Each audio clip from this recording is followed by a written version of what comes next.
மகாகந்த சஷ்டி விரதம் வைக்கணும். ஆனா எங்களுக்கு இப்பதான் குழந்தை பிறந்திருக்கு. நான் குழந்தைக்கு ஃபீடும் பண்ணிக்கிட்டு இருக்கேன். சிஸ்டர் நான் எப்படி விரதம் வைக்கிறது? நான் பாலும் பழமும் வைக்கலாமா? இல்ல நான் எந்த மாதிரி விரதம் வைக்கலாம்? அப்படிலாம் சொல்லி ஒரு 2, 3 சிஸ்டர் நீங்க கேட்டிருந்தீங்க.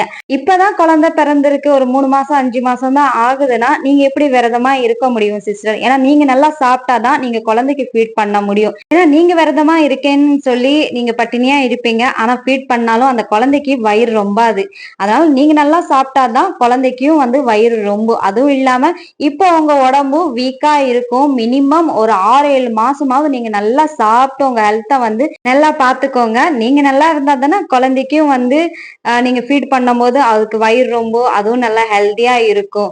நல்லா 3 வேளை 4 வேளை நல்லா சாப்பிட்டே நீங்க விரதமா இருக்கலாம். நான்வெஜ்ஜை மட்டும் அவாய்ட் பண்ணிருங்க. காலையில எந்திரிச்சு குளிச்சுட்டு முருகருக்கான ஒரு விளக்க மட்டும் ஏத்துனா போதும்.